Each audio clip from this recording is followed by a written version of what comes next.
the single largest problem on the internet right now is the lack of trust. There's so many scammers, there's so many sketchy things going on the internet that people don't really trust. And beyond internet, in real life, they still do not trust one another. So we have to find a way to fight those objections before they land on the agent's face.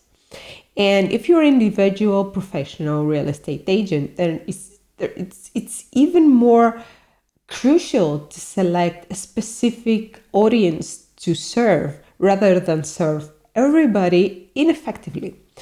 So many marketing professionals will tell you to pick a niche, and that is the best way that you can go forward with your marketing.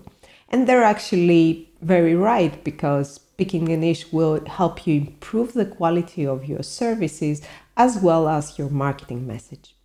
I want to break it down a little bit for you so that you can understand what is going to happen. When you're selecting a specific audience to speak to, you no longer are becoming this generic, vague person. So selecting a niche for your marketing gives you so many opportunities that can elevate your business and can make you become this special agent, this special real estate business that helps a specific audience.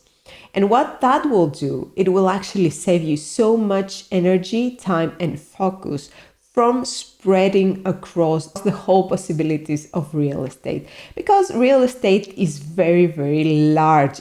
You can have a commodity apartment up to a multi-million-dollar mansions.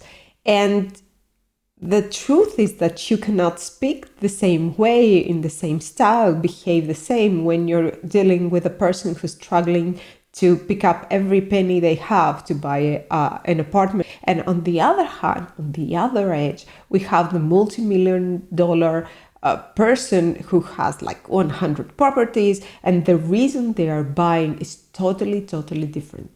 And let's say you are this multiple personality person that can shift from one type of property buyer to another type of property buyer, just like that, which I don't know if it's like really possible. In my experience, is not so possible. But let's say you can do that. What happens with your marketing? What happens when you go online? What do you promote? Do you think that those people, like the struggling person and the multi-million-dollar super rich person, have anything in common? Can you talk to both of them on the same platform? Or do you want to go on and say, oh, okay, on TikTok, I'm going to talk to students, and on LinkedIn, I'm going to talk to investors, and on Instagram, which can work, but the amount of content and the amount of messaging you will need to craft to do that, you need either to have like a huge real estate agency or a huge developing company that does all those things at the same time and have a lot of money to spend on ads and promoting each individual channel and have multiple messages and doing multiple things.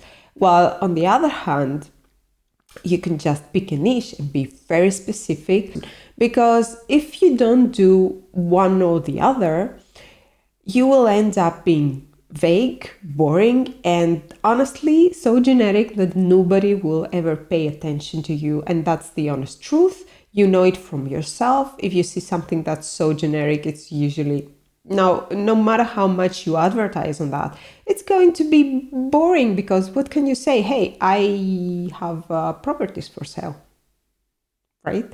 Or you can say, oh, I have these properties and then these properties and then this. And when they land on your website or when they land on your social channels, they see, everything from rentals to mansions to everything. And they say, oh, there is no way those people can, handle all those things at the same time. Either we like it or not, people belong in certain social economical groups, and we cannot put them all together.